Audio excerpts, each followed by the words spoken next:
એમની પહેલી મૂર્તિ પ્રતિષ્ઠા એ આ લુણશીલાની જગ્યા ઉપર થઈ છે એ વાતનો આપણને ગૌરવ અને સમગ્ર આયોજકોને દાતાઓને ખૂબ ખૂબ અભિનંદન કે આ મૂર્તિની પ્રથમ પ્રતિષ્ઠા બ્રહ્મલીન થયા પછી આ પહેલી મૂર્તિ છે બાપુની. દાતાઓએ 40 લાખ જેટલું દાન આપ્યું એમને પણ અભિનંદન.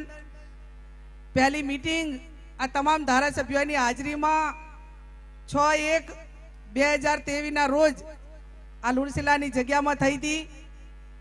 પાભરથી અમે આવતા હતા, અમે લવિંગજી બધા એ ટાઈમે ગાડીમાં બધે થોડા ઘણી ચર્ચા કરી, ચંદુદીન બધી કે એક ઐતિહાસિક પ્રસંગની અંદર આપણે બધા રાજકીય આગેવાનોને આમંત્રણ આપ્યું, જ્યાં રૂબરૂ આપવું પડે ત્યાં આપ્યું, ફોનથી આપ્યું, ધારાસભ્યો મંત્રીઓ બધાને જ.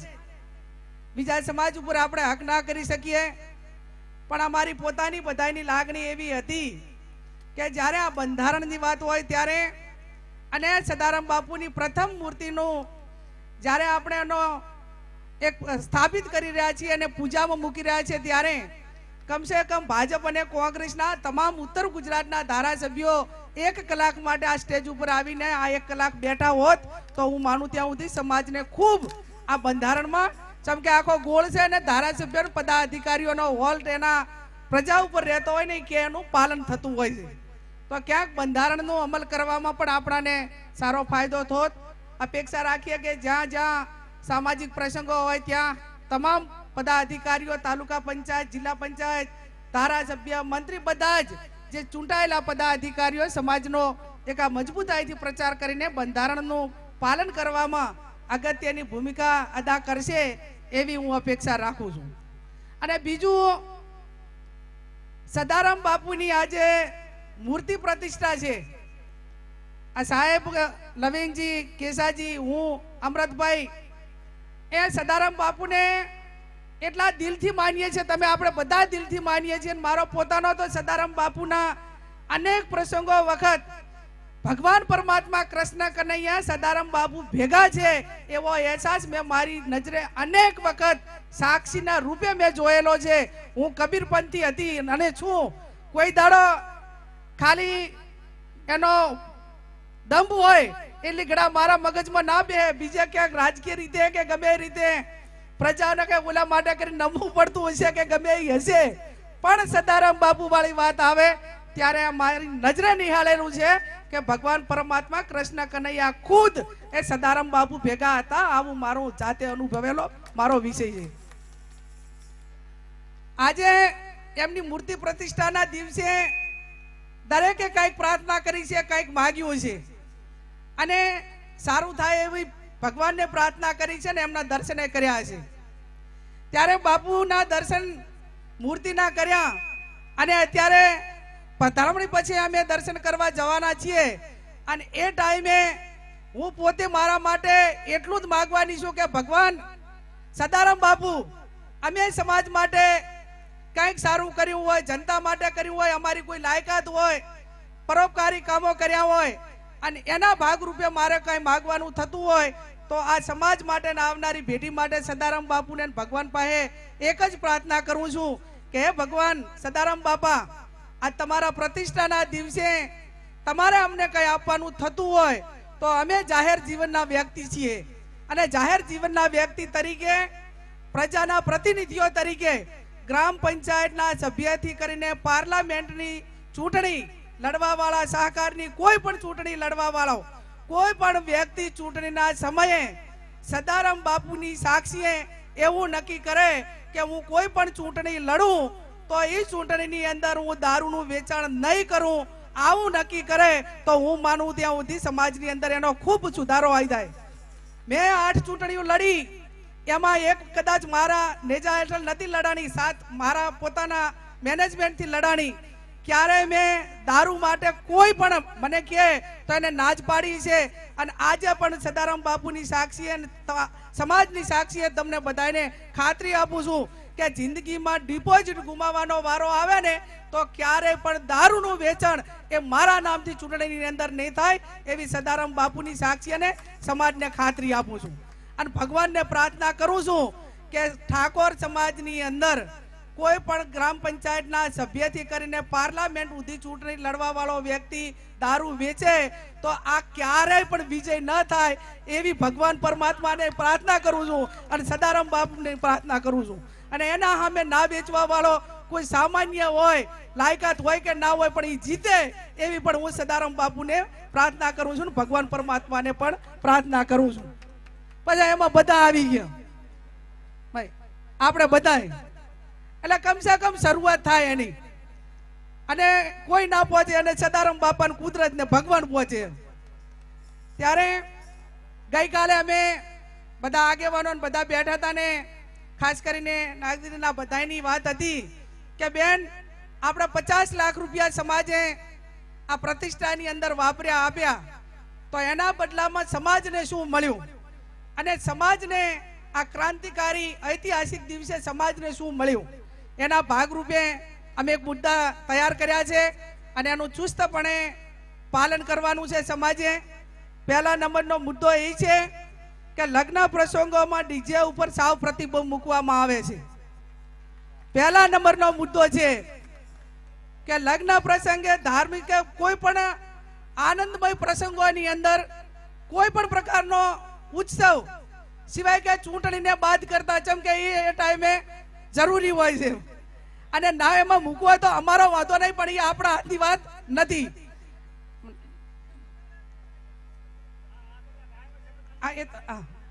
એટલે એનો મુદ્દો એટલા માટે કે આ ડીજે ના તમે ઢોલ વાળો કૂટી કૂટીને મરી જાય તો એને 12 રૂપિયા 5 રૂપિયા હાલતા જેટલી હાનાકાની કરે ને તમે જુઓ તો એને બિચારાને હેરાન કરી રાખે. ઓલો ડીજે વાળાને એડવાન્સ બુકિંગ કરાવે અને માગે એટલા પૈસા. માનસુખભાઈ 20,000 થી શરૂઆત થાય, એની અંદર બેફામ ખરાબ ગીતો ગવડાય અને ઓલું ટેકનોલોજીના માધ્યમથી વાગે એટલે થાકે ને, એટલે રમવા વાળા ગાવા વાળાની સંસ્કૃતિનો નાશ થાય. બીજા નંબરની અંદર મારા પોતાના અનુભવ અને સાંભળેલા દાખલા કહું છું કે આ ડીજેના માધ્યમથી એકનું મેગ્નેટિક શું કહેવાય ને, શું કહેવાય ને, મેગ્નેટ, એની અંદર જે મેગ્નેટ આવે મેગ્નેટના એની આડઅસરના કારણે 3-4 માણસોને એટેક આવ્યા અને મરી ગયા. 3-4 ભેંસોને એનો માલ છે એ વિયાવાનો હતો અને તરવાઈ ગયો. આવા દાખલા મારી પાસે આ ડીજેની આડઅસરના આયા છે. એટલે તમે કોઈનું હારું ઈચ્છતા હોય, તમારી બેન દીકરીઓ ખરાબ ગીતો જે ઉપર ડીજે ઉપર વાગે છે અને નાચે છે એની સંસ્કૃતિ સુધારવા માંગતા હો અને આવનાર ભવિષ્ય એક સંસ્કૃતિ ને સંસ્કારી બને, તમે ઢોલવાળા લાવો, તમે ઓલા પેપુડા વાળાને લાવો, તમે બીજા સંગીત વાળા જે માનવ જાત વગાડી કે ને એવા લાવો. બેટો વગાડીને કેટલી ઘડા વગાડે, એમ એને હાથે મજૂરી કરીને વગાડવાનું છે એટલે એનો પણ એન્ડ આવે. પણ આમ તો ઓલી કહેવત છે કે ચૌધરી સમાજને અહીંયા હાળીની દશા અને ઠાકોરને અહીંયા ઢોલ વાળાની દશા, એમ બચારાની દશા બગાડી વગાડ ગમે. એટલે આ ડીજે નો પ્રતિબંધ આપણે અત્યારે મૂકવા માટેનું સમાજે નક્કી કર્યું છે. ઓઢામણામાં રોકડી રકમ આપવી, લગ્ન પ્રસંગ હોય, મામેરું હોય, હગઈ હોય, કોઈ પણ સારો માઠો પ્રસંગ હોય એ ટાઈમે જે આપણે ઓઢામણા લઈ જઈએ છીએ અને એ ઓઢામણા એવા મેં ગઈકાલે ચોખવટ કરીને આજે કરું, તમે કાપડની દુકાનવાળાને અહીંયા ઓઢામણા લેવા જો એટલે પહેલું જ પૂછે કે તમારે ધાનમાં લઈ જવાના છે, વરરાદાના લઈ જવાના છે, હગાઈના લઈ જવાના કે ઓઢમણાના, તો એ ઓઢમણાના લુગડાઈ નોખા રાખે દુકાનવાળો, એમ તરત જ ખબર પડી જાય ઓઢમણાનો લોટ જ નોખો. એટલે એ 200 નું હોય કે 300 નું હોય કે જે એના ઓલા પ્રમાણે હોય. પણ હવે મારે જાહેરમાં ના કહેવું જોઈએ, પણ કહી દઉં હોડમાંય કામ ના આવે એમાં ઓઢમણા હોય એટલે એ કોઈ કાંઈ ઉપયોગમાં આવતા નથી. અને આ જમાનો સુધરી ગયો, આખો પરિવર્તન થઈ ગયું. આ તમે કોઈ જમાઈને પેન્ટનું કાપડ 100 રૂપિયાનું લઈ દો અને એની સિલાઈ 250 કે 300 રૂપિયા થાય. રેડીમેડનો જમાનો આવી ગયો એટલે તમારે એને રાજી થઈ અને જે રકમ તમારે આપવાની થતી હોય, જેટલી આપવાની થતી હોય એટલી રોકડમાં ઓઢમણા કરવા. આ વાત પણ સમાજે આ બંધારણની અંદર મૂકી છે.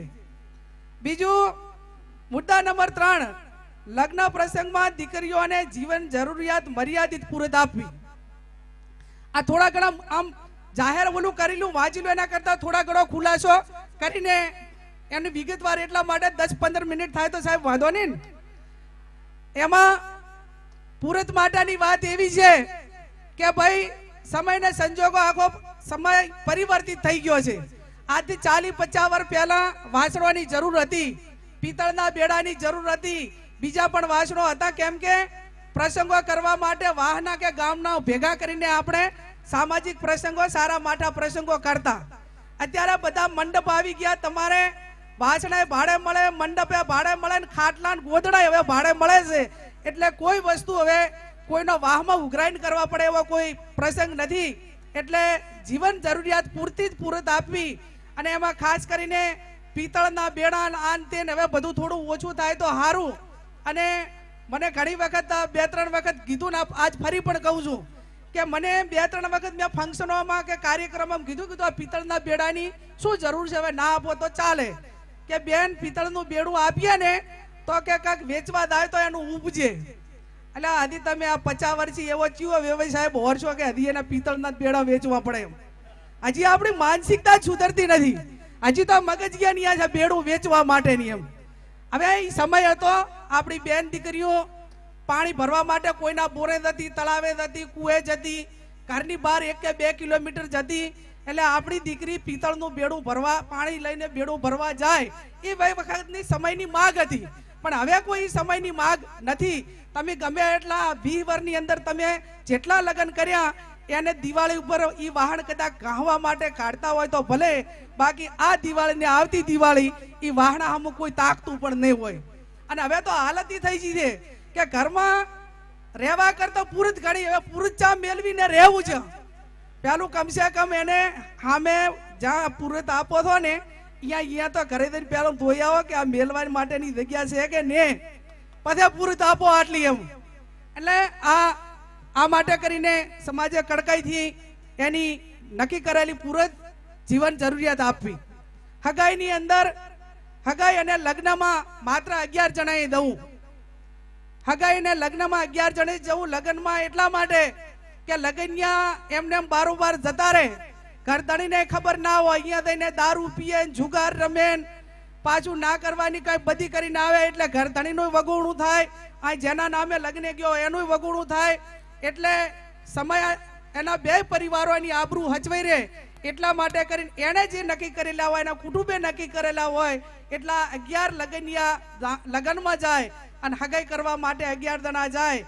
આ તો હગાઈ જુઓ તો દાનથી મોટી, મેં કાલે વાત કરી હતી કે હગાઈ છે ને એવડો મોટો તાઇફો કરેલો ફાઇનલ નથી, એનું શું થાય હજી નક્કી નહીં. એટલે મહેરબાની કરીને પહેલો શા માટે આવડો મોટો ખર્ચો કરીને ઓલાને એકાબીજાને ખર્ચામાં લાવો છો? ચમકે હજી ભાઈ નાખી દીધી, એવડો તાઇફો નક્કી નથી હોતો એમ. એટલે હગાઈની અંદર આ બધા તાઇફા ના થાય અને માત્ર સાદગીથી 11 જણા થઈને હગાઈ કરી આવે એ પણ સમયની માગ છે. અને સમાજ બાબતનું બંધારણ એ અમલમાં મૂકે છે.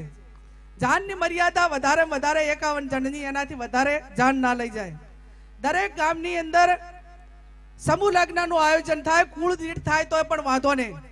કે દરેક કુળ મોટા જે કુળ છે કે જેના 10 ગામો છે, એ 10 ગામો બધા ભેગા થઈને એમના કુળના સમૂહ લગ્ન કોઈ એક ધાર્મિક જગ્યા ઉપર કરે તો એને કુળની એની પોતાની ભાઈચારાની ભાવના વધશે અને સમાજમાં સમૂહ લગ્નના માધ્યમથી જે ખર્ચાઓ છે એ ખર્ચાઓ ઘટશે.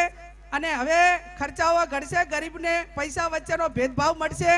અને એનાથી મોટી પણ બધી હવે બીજી વકરી રહી છે કે ક્યાંક ના છૂટકે કે કોઈ કારણોસર ક્યાંક એનો બાપ 50,000 કે લાખ રૂપિયા કે 25,000 રૂપિયા લઈ અને દીકરાના બાપ કંથી લગ્ન લઈને દીકરીનો બાપ લગ્ન કરે તો એ પૈસા આપવા વાળા પરિવારોને ખબર હોય છે.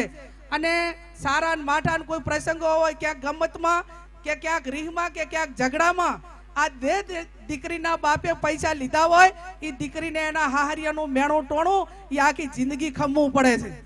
એ એમ કે ભાઈ તને વેચાતી લાવી છે, એનો ધણીએ કે એના હારણ હગાવાળા બધા જાના ધ્યાનમાં આવ્યું હોય કે, અને એ ટાઈમે 100% એનું સ્વાભિમાન ગવાય છે. અને સમૂહ લગ્નમાં કોઈ દીકરીના લગ્ન થયા હોય તો એ ગૌરવથી કહી શકે કે મને મારા સમાજે મારા સમૂહ લગ્ન કર્યા છે, એટલે એનું કોઈ બાબતનું મેણું પણ ના સહન કરવું પડે. એટલે આ પણ એક વાત એ સમાજ માટે હાલના વર્તમાન સમયની ખૂબ મોટી માંગ છે. બીજું, વ્યસન મુક્તિ માટેની વાત તો થઈ છે, એને ખૂબ ઠોસથી આપણે લેવાની છે. ભૂતકાળની કમિટીઓ બનાવી હતી અને મેં પોતે મારાથી કેટલું થઈ ગયા છે એમ કે ભાષણ કરવા માત્ર સાહેબ કે તમે આ બધું વાંચવા ઉઠો ને એટાણે તમે આ બંધારણ મૂકો છો સમાજ સમક્ષ, એટલે તમારાથી જેટલું પડાય એટલું પહેલું ઓલું કરજો. એટલે હું આ જેટલું વાંચું છું એટલું હું મારા પરિવારમાં અને મારું ચાલે અહીંયા કરીશ ને, ના મારું ચાલે એમ ના હોય એવા પ્રસંગની અંદર હું હાજરી નહીં આપું, એની પણ હું સમાજને ખાતરી આપું છું.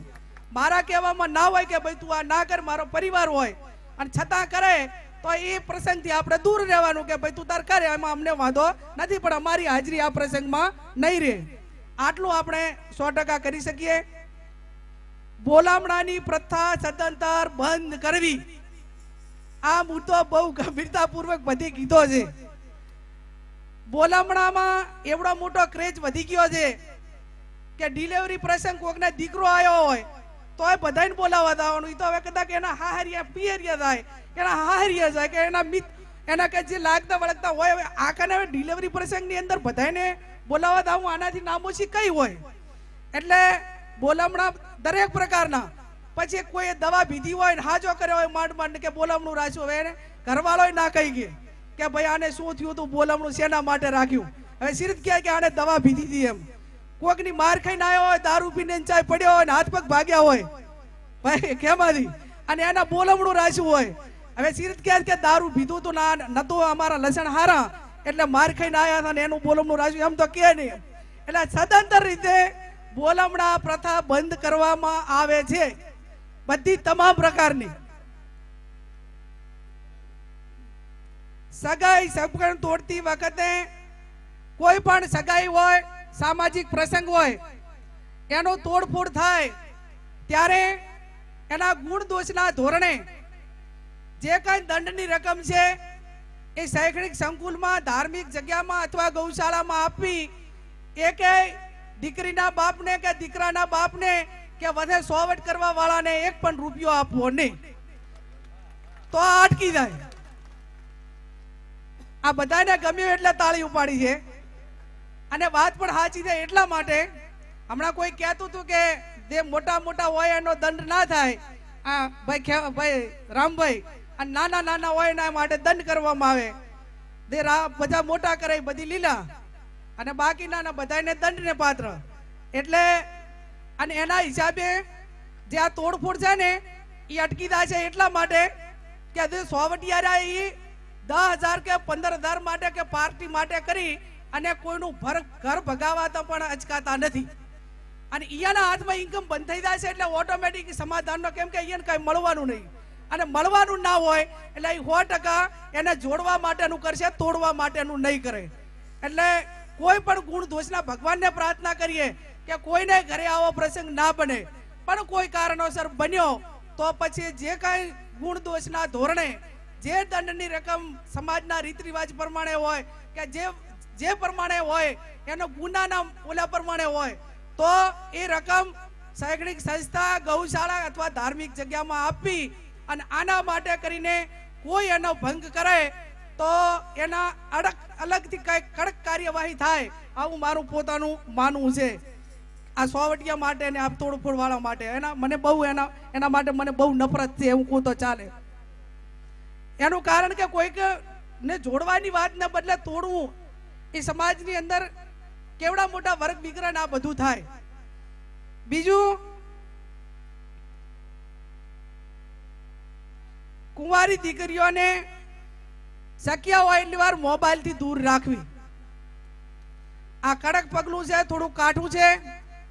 હગાઈ કરેલી હોય અને હવે પ્રથા છે કે મોબાઈલ આપવા માટે ને કે એની આપણે ના નથી પાડી શકતા, પણ એક વખત થોડી કડકાઈ કરીને એને કંટ્રોલમાં કરશો તો પછી 100% એની પ્રથા પડી જશે. જેથી કરીને જે જમાઈ હોય કે દીકરી હોય એના અભ્યાસક્રમમાં પણ અસર ના પડે અને સગાઈ દરમિયાન જ એમના જે વ્યવહાર કે વર્તનના કારણે નુકસાન એ સમાજને કે કુટુંબને ના થાય એ ઉદ્દેશથી શક્ય હોય એટલી વાર જ્યાં સુધી લગ્ન ના થાય ત્યાં સુધી તમામ મા બાપે અને એના પરિવારે કુંવારી દીકરીઓને મોબાઈલથી દૂર રાખીને એના ઉપર સખત કડકાઈ કરવી આવી વર્તમાન સમયની માંગ છે ને છે જ.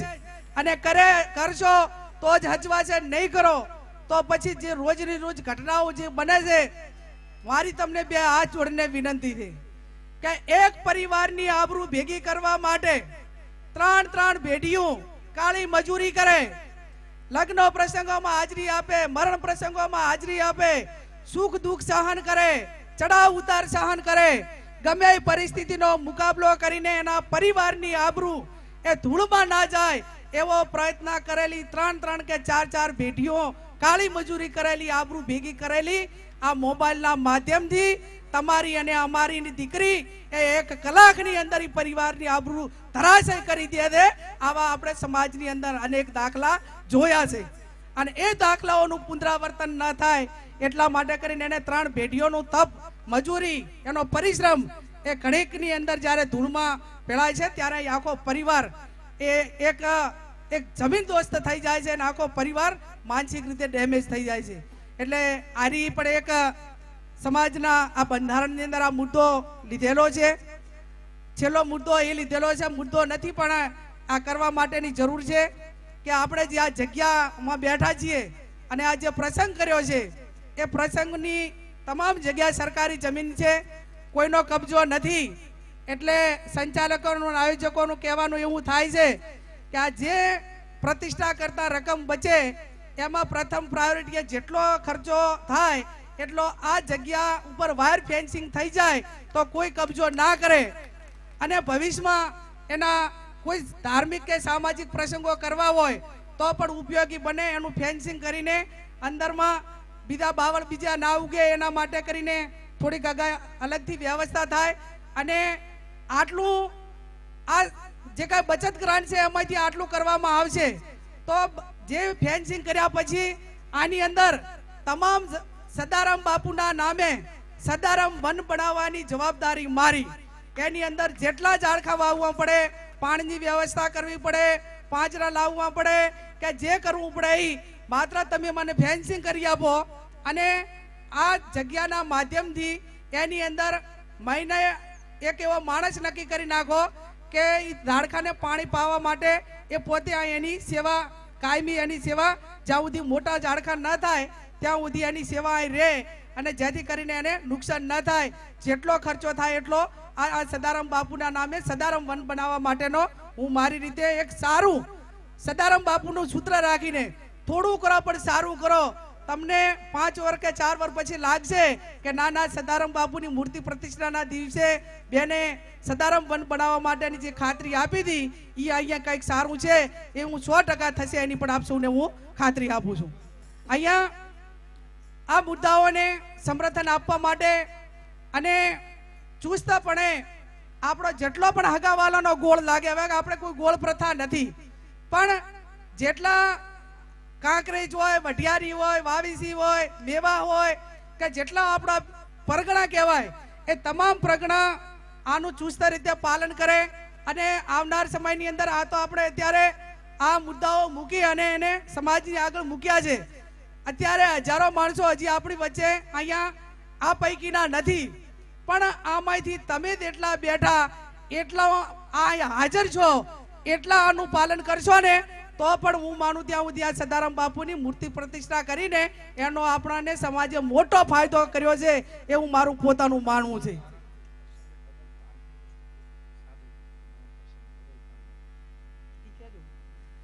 મરણ પ્રસંગે કઈક ડબલ દાનની જે પરંપરા છે એને એક વસ્તુ રાખે એવી સમાજની માગણી છે. ધાન છે ને, અચ્છા આ ખીચડી, હા એમ કહો ને જમણવારમાં. ભાઈ જમણવારમાં આપણે ચુસ્ત બંદોબસ્ત કર્યો હતો અને ખાસો ટાઈમ ચાલ્યું પણ તું અને વળી પાછા લાડુઆ ચાલુ થયા, મગની દાળે ચાલુ થઈ, વળી પાછા શીરાય ચાલુ થયા. ખાસ કરીને સાદગી પૂર્વક મરણ પ્રસંગે ઘર ધણીને બોજો ના પડે, એની લાંબી હેરાનગતિ ના થાય એટલા માટે કરીને જેને ઘરે મરણ પ્રસંગ હોય એને ખીચડી અને કઢી, ઘી અથવા તેલ એની જેવી શક્તિ હોય એવું આ પ્રમાણે કરવું. આવું સદારામ બાપુની મૂર્તિ પ્રતિષ્ઠાના દિવસે કડક રીતે અમલમાં મૂકવામાં આવે છે. અને આ બેઠા સ્ટેજ ઉપર આગેવાનોને મારી વિનંતી છે, છતાં સમાજના બંધારણને ઓવરટેક કરીને કોઈ લાડવા કરે, કોઈ શીરો કરે, કોઈ બીજું કાંઈ કરે તો આ તમે કોઈને અહીંયા મહિને દો ને તો ના ખાતા એવી તમને સદારામ બાપુની સોગંદ છે. આ તમે સ્ટેજ ઉપર બેઠા એટલા અને હામે રહ્યા એટલા, જ્યાં સમાજમાં મહિને દો ત્યાં કમસે કમ આટલા ખીચડી, કઢી, ઘી અથવા તેલ આટલું જ લેજો. એના સિવાયનો ના લેતા. કે કેમ? કે લાધારામ બાપુની જગ્યામાં સદારામ બાપુની મૂર્તિ પ્રતિષ્ઠાના દાડે સમાજે નક્કી કર્યું છે કે આટલું જ કરવાનું. અને હું સમાજને ઓવરટેક કરીને મારું પેટ ભરું અને મારે એટલી કોશ મોટી પડી નથી, એટલે મારે તારો શીરો કે લાડવા ખાવા નથી. એટલે એને તરત એના મગજમાં અસર પડે કે ભાઈ સમાજ એ સર્વોપરી છે, કોઈ વ્યક્તિ સર્વોપરી નથી.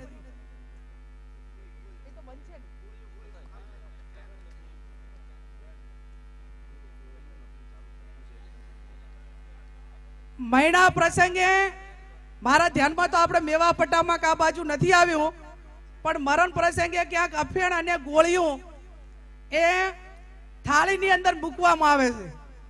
આ તો આપણે 20-25 વર્ષ પહેલા બંધ કર્યું છે, બંધ કરેલ પાછું ચમ લઈને આવો છો એ કઈ ખબર પડતી નથી. એમ કે જે માંડ કરીને સમાજ એમાંથી નીકળ્યો છે અને વળી પાછો હતો એની લાવન પાછી ગોળીઓ એટલે ઓથોરિટી થી. હવે તમને ખબર નથી કે આ કાર્બોટ ગોળીથી કિડનીઓ ફેલ થાય એનું મુખ્ય કારણ એ આ કાર્બોટ ગોળી છે. અને એના હિસાબે પછી એને આદત પડી જાય. તમે એક દાડો 2 દાડા ખવડાવો એટલે ત્રીજે દાડે વ્યક્તિએ એને ઘરની લાઈન પણ ખાવી પડે. એટલે અફીણ અને જે આપણે ગોળી કે કોઈ કેફી પદાર્થ, બીડીથી કરીને બધી જ કોઈ પણ પ્રકારની વસ્તુ એ મરણ પ્રસંગે પથારીએ મેળવી નહીં. અને તે મેલે એને સદારામ બાપુની સોગંદ છે. જેમ કે અમુક જે બંધન છે એને તમે પાછું લાવો એટલે તો આ નવું કરવા કરતા પણ નુકસાન છે. કે જે કર્યું એને શા માટે તમે પાછું લઈને આવો છો? એટલે આટલા મુદ્દા એ સમાજના સુધારા માટે હતા, શિક્ષણ માટેની આ બધી વાતો આપણે અવારનવાર કરીએ છીએ, સમૂહ લગ્નની કરીએ છીએ. અને સંચાલકોની બધાની માગણી છે કે આવતી વખતે સદારામ બાપુની આ પ્રસંગની ઉજવણી થાય એ દિવસે આ જગ્યામાં સમૂહ લગ્ન થાય એવું સમાજ વિચારે, એવી છેલ્લી માગણી આ સમાજના બધા સૂચનો આગેવાનોના એ રીતે છે કે આવતી વખતેના સમૂહ લગ્ન એ આ ધાર્મિક જગ્યાની અંદર ઉજવણીના ભાગરૂપે અને બંધારણના અમલના ભાગરૂપે થાય એવી સમાજની માગણી છે. આટલા મુદ્દા સમાજમાં બધા આગેવાનોના વિચાર વિમર્શના કારણે, સદારામ બાપુના આશીર્વાદથી, તમારા બધાના સાથ સહકારથી અને આવનાર સમયમાં સમાજને આ બદીઓમાંથી બહાર કાઢીને બીજા સમાજની હરોળમાં આપણો સમાજ કઈ રીતે ઊભો રહી શકે એ ઉદ્દેશથી કરીને આ બંધારણ એ સદારામ બાપુના આશીર્વાદથી મૂક્યું છે. ભગવાન પરમાત્મા સદારામ બાપુને પ્રાર્થના કરું, તમને 2 હાથ જોડીને વિનંતી કરું અને આ બંધારણ એ તમામ આગેવાનો, વડીલો, તમામ સમાજ એને આવતીકાલથી કરીને અમલમાં મૂકી અને એક આપણે આજે સારો પ્રસંગ કર્યો છે એની યાદગીરીના ભાગરૂપે આનો અમલ થાય. આ જે બંધારણ ના મુદ્દા જે મેં મૂક્યા એ તમને બધાને મંજૂર હોય તો ઊંચા હાથ કરીને સમર્થન આપો.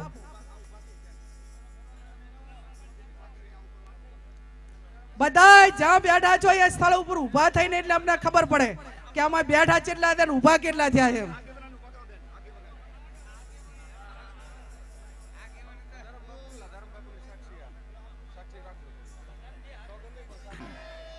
ખૂબ સરસ. આજે આ 3 દિવસથી